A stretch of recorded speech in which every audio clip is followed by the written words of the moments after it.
Hello everyone, welcome to Naira study. अब आप सब कैसे हैं? आई होप कि आप सभी बहुत अच्छे होंगे और अपनी स्टडी को भी बहुत ही अच्छे से कर रहे होंगे। फ्रेंड्स, मैं नायरा स्वागत करती हूं आप सबका आपके अपने YouTube channel Naira study hub पर।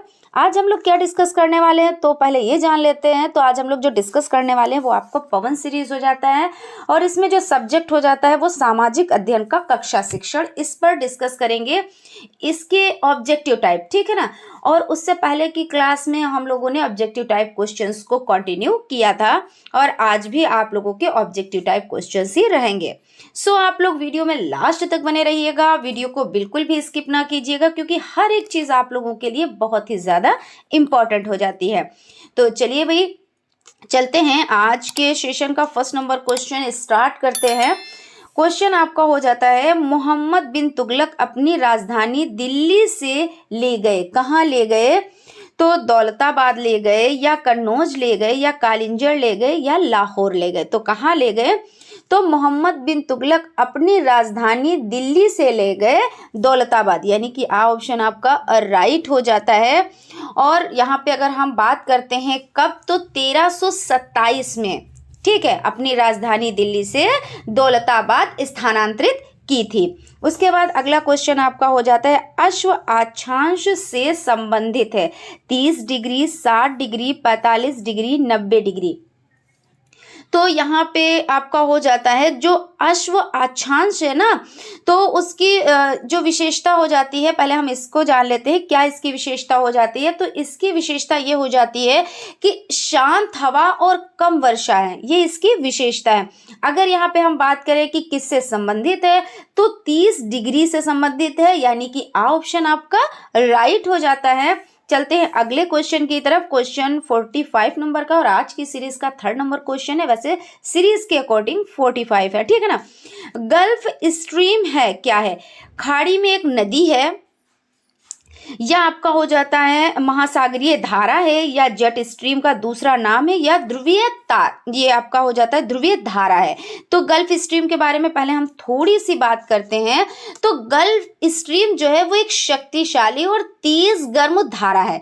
क्या है? तो एक शक्तिशाली और तेज गर्म धारा है और ये मेक्सिको की खाड़ी से शुरू होकर संयुक्त राज्य अमेरिका और कनाडा के पूर्वी तट तक बहती है, ठीक है। तो आप लोगों ने गल्फ स्ट्रीम के बारे में जाना और ये जो आपसे क्वेश्चन किया गया है तो इसके हम आंसर पे चलते हैं। तो जो आपका बा ऑप्शन यानी महासागरीय धारा हो जाता है, ये ऑप्शन आपका राइट हो जाता है, ठीक है ना। चलते हैं अगले क्वेश्चन की तरफ। क्वेश्चन हो जाता है, सम्राट अशोक के पिता थे। तो सम्राट अशोक के पिता कौन थे? बिंदुसार, या हो जाता है बिंबसार, या चंद्रगुप्त मौर्य, या कौटिल्य, कौन हो जाते हैं? तो यहाँ पे आपका 46 नंबर का जो हो जाता है उसमें आंसर आपका जो है वो बिंदुसार ये हो जाता है, यानी कि आ ऑप्शन आपका जो है वो राइट हो जाता है। बाघ की गुफाएं हैं तो महाराष्ट्र में, उत्तर प्रदेश में, मध्य प्रदेश में, छत्तीसगढ़ में, कहाँ पे है? तो ये आपका हो जाता है बाघ की गुफाएं, तो ये मध्य प्रदेश में हो जाती हैं। अगर हम बात करते हैं तो मध्य प्रदेश के धार जिले में बाघ की गुफाएं हैं।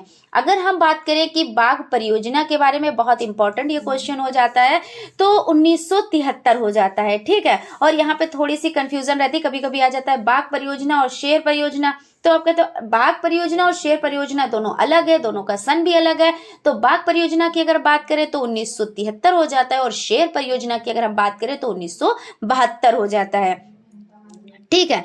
मुद्रा राक्षस नाटक के लेखक कौन थे? शूद्रक, विशाख दत्त, कालिदास, भारवी, कौन हो जाते हैं? तो मुद्रा राक्षस नाटक के लेखक जो हो जाते हैं वो हो जाते हैं विशाख दत्त, ये हो जाते हैं। और विशाख दत्त नाटक कब? तो चौथी शताब्दी में लिखा गया और ये संस्कृत भाषा में लिखा गया। अगर आपसे पूछा जाए किस भाषा में लिखा गया है तो भाई ये आपको हो जाता है संस्कृत भाषा में लिखा गया है। और इस तरह के भी क्वेश्चन पूछ लिए जाते हैं, घुमा फिरा के थोड़ा बहुत तो पूछते हैं। ऐसा नहीं कि जो इसमें प्रिंट है बस छपा हुआ है वही आपसे पूछ लिया जाएगा। सिलेबस से बाहर का कुछ नहीं रहेगा, लेकिन उससे रिलेटेड चीजें तो आपकी रहेंगी ही रहेंगी, है ना।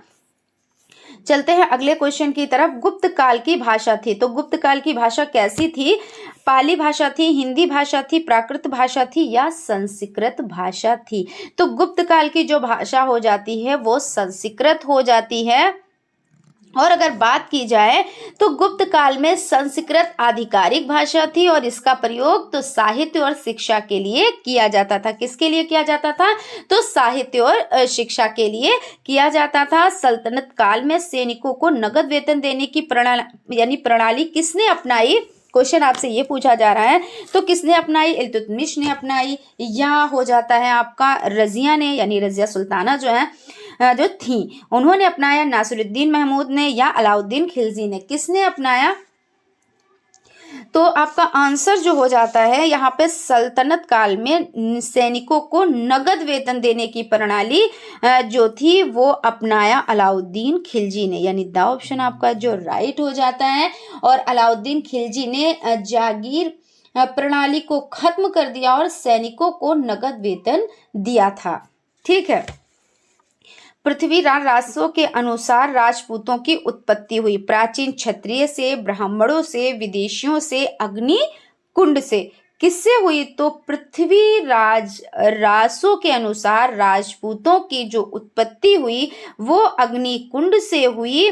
और सूफी संत निजामुद्दीन औलिया की दरगाह स्थित है तो आगरा में, लखनऊ में, कानपुर में या दिल्ली में? तो आपका ये हो जाता है, इसका जो राइट आंसर हो जाता है वो दिल्ली हो जाता है, यानी सूफी संत निजामुद्दीन औलिया की जो दरगाह स्थित है वो दिल्ली में हो जाती है। और हजरत निजामुद्दीन औलिया चिश्ती घराने के चौथे संत थे, अगर इनके बारे में बात की जाए। और उनके लिए क्या था कि उनके लिए ईश्वर के प्रति प्रेम का मतलब मानवता के प्रति प्रेम था, कि भाई मनुष्य से प्रेम किया जाए तो आपने किससे किया? तो ईश्वर से किया। पल्लवों का प्रसिद्ध बंदरगाह था कांची, महाबलीपुरम, तंजूर, वेंगी, कहाँ था?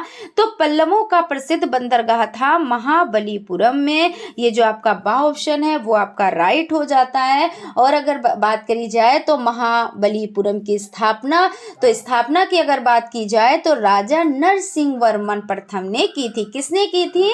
तो राजा नरसिंह वर्मन प्रथम ने की थी, ये चीज याद रखिएगा।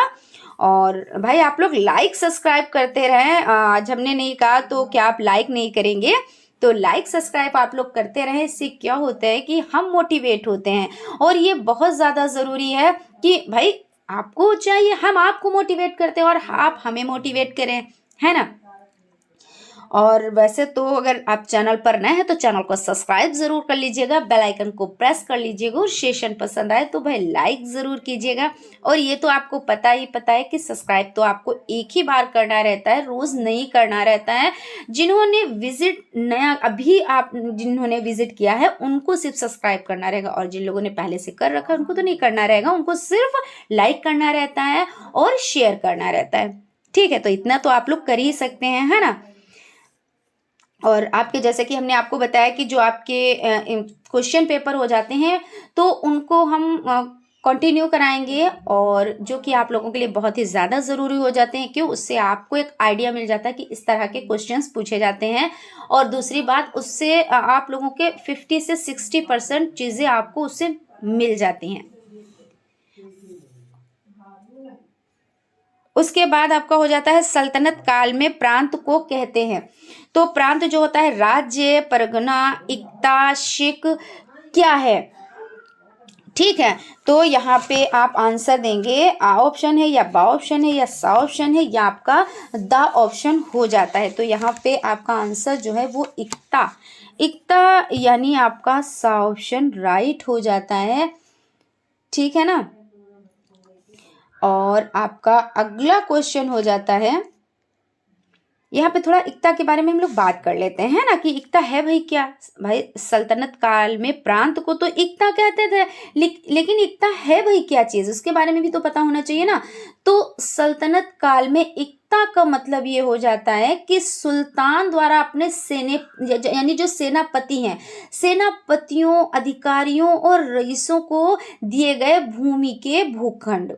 ठीक है। और प्रणाली की अगर शुरुआत की बात की जाए कि प्रणाली की शुरुआत दिल्ली सल्तनत के शमसुद्दीन इल्तुतमिश ने की थी। ये चीज याद रखिएगा। भूकंप मापने की इकाई है, तो भूकंप मापने की इकाई क्या है? मापक हो जाता है, रिएक्टर हो जाता है, समताप हो जाता है या मिलीबार हो जाता है। तो आपका देखिए क्वेश्चन क्या है, भूकंप मापने की इकाई। तो भूकंप मापने की इकाई क्या है? तो रिएक्टर स्केल हो जाता है ना। और अगर यहाँ पे बात करें तो रिएक्टर स्केल भूकंप की तरंगों की तीव्रता को मापने का गणितीय पैमाना है ना। जब भाई भूकंप आता है तो इसी से तो मापा जाता है कि कितना रहा भूकंप, ये चीज तो रिएक्टर स्केल से मापी जाती है। संगमरमर है, रूपांतरित शेल, अग्नेय शेल, परतदार शेल या मिट्टी। तो आंसर आपका ये हो जाएगा, जो आपका सा ऑप्शन है ये राइट हो जाएगा। और एक चीज मैं बार बार बताती हूँ और आज भी मैं जरूर बताऊंगी कि देखिए कहीं पे कोई डाउट है, कंफ्यूजन है तो आप लोग कमेंट करें, क्योंकि एक एक नंबर बहुत ज्यादा इंपॉर्टेंट होता है, बहुत अहमियत रखता है। और अगर आप एक नंबर से चूक गए तो फिर दिक्कत आती है, तो इसलिए आप कमेंट करें अगर कहीं पे कोई दिक्कत है। और मैं ये भी नहीं कहती कि आप लोग आंख बंद करके विश्वास करें। अगर कहीं पे आपको लग रहा है यहाँ पे डाउट है तो आप गूगल जरूर कीजिए, क्योंकि जो आपकी सीरीज हो जाती है उसमें क्वेश्चंस जो है ना, तो कुछ मिसप्रिंट आप समझ लें या उसमें त्रुटि समझ लें, कुछ भी आप समझ लें, तो इससे क्या होता है, इसमें आपके माइंड में एक चीज आती है कि मैम ने ऐसा तो नहीं कुछ ऐसा बता दिया कि यहाँ पे ऑप्शन कुछ और है, आंसर यानी ऑप्शन में आंसर कुछ और है और मैम ने कुछ और बताया, तो उसको आप गूगल कर लें। मैं ये नहीं कहती कि आप ना करें, बहुत ही ज़्यादा ज़रूरी होता है। और बाकी तो आप कमेंट करके उसको क्लियर कर सकते हैं। समुद्र तल से ऊपर उठे हुए विशालतम भूभाग को कहते हैं, तो किसको? तो महासागर, स्थल मंडल, महाद्वीप, जल मंडल। कौन? तो समुद्र तल से ऊपर उठे हुए विशालतम भूभाग जो होते हैं उनको हम क्या कहते हैं? महाद्वीप कहते हैं। तो इस तरह से आपका जो सा ऑप्शन है वो राइट हो जाता है।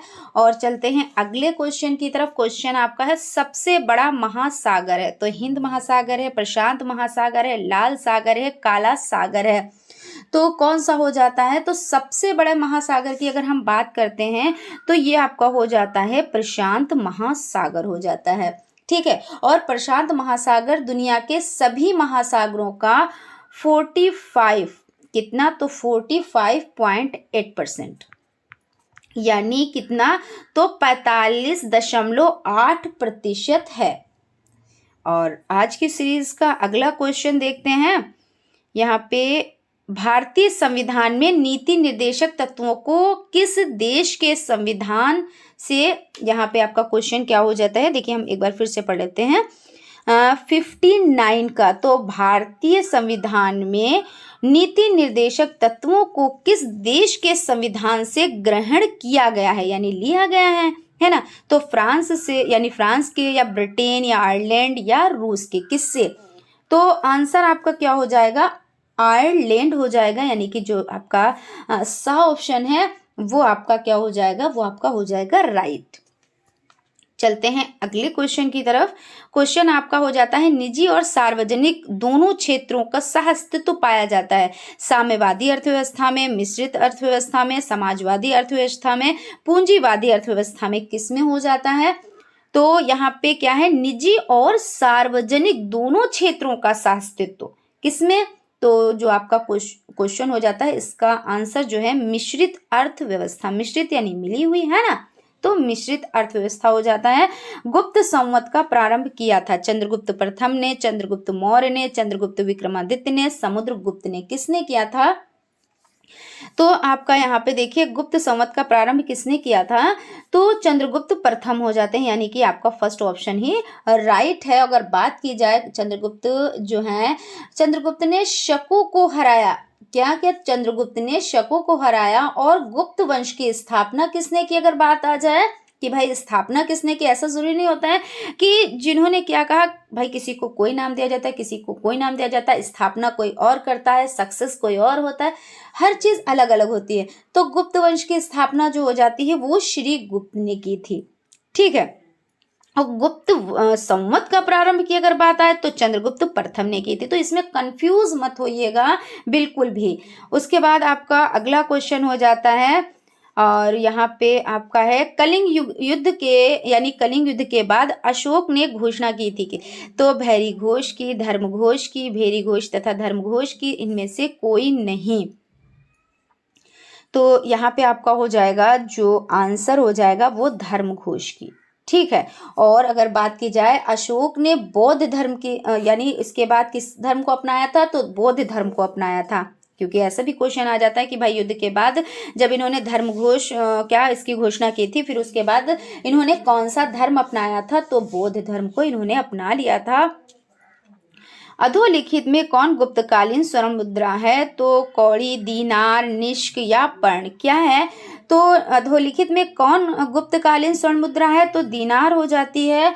और अगला क्वेश्चन और आज की सीरीज का लास्ट क्वेश्चन, इसको भी कंप्लीट कर लेते हैं, फिर वाइंड अप करते हैं क्लास को। आज देखिए आपकी क्लास बहुत ही छोटी क्लास रही, लेकिन आपकी ये प्रैक्टिस अच्छी हो जाए, आपकी प्रैक्टिस क्लास ये है, तो आप लोग अच्छे से इसको देखिए भाई, शेयर भी ज़रूर करें, और सेशन पसंद आए तो लाइक भी ज़रूर करें, और सब्सक्राइब तो आप लोगों ने कर ही रखा होगा। जिन्होंने अभी विजिट किया है, न्यू है चैनल पे, वो लोग सब्सक्राइब भी कर लें। तराइन का प्रथम युद्ध हुआ था कब, तो यानी कब यहाँ पे नहीं पूछा है, किसने यानी तराइन का प्रथम युद्ध हुआ था किसके किसके बीच हुआ था, ये पूछा गया है। ठीक है ना। तो ये तो आपको पता है कि तराइन का प्रथम युद्ध हुआ कब था, तो 1191 में, और द्वितीय 1192 में। और किसने किया था, तो मोहम्मद गजनवी और पृथ्वीराज चौहान के मध्य हुआ था, या मोहम्मद बिन कासिम और पृथ्वीराज चौहान के मध्य, या मोहम्मद गौरी और पृथ्वीराज चौहान के मध्य, या इनमें से कोई नहीं।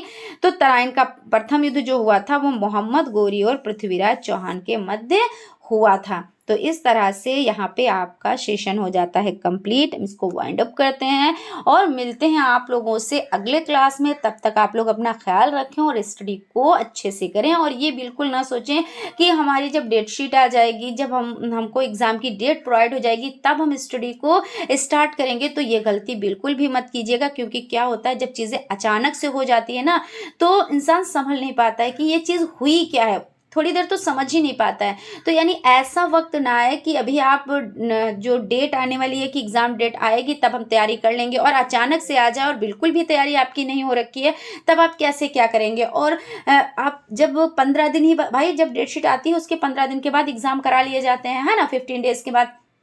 तो आप 15 डेज़ में क्या करेंगे, ये भी आप देखें कि जो 6 मंथ से पढ़ रहे हैं वो कुछ करेंगे या 15 डेज़ में पढ़ेंगे। भाई बिल्कुल आप खुद समझदार हैं, समझ सकते हैं। तो इसलिए आप लोग ना स्टडी को कंटिन्यू करें, भले 1 से 2 घंटे ही पढ़ें, लेकिन पढ़ें ज़रूर। और मैं तो यही कहूँगी कि 2 साल का मतलब होता है जो आपका, जैसे कि भाई first semester, second semester, third semester, fourth semester, 2 साल का पूरा होता है ना। और इसमें तब भी और भी ज़्यादा भी टाइम चला जाता है। और फिर कहीं अगर एक आध नंबर से ऊपर नीचे मामला रह गया, तब तो भाई काफ़ी लॉन्ग टाइम।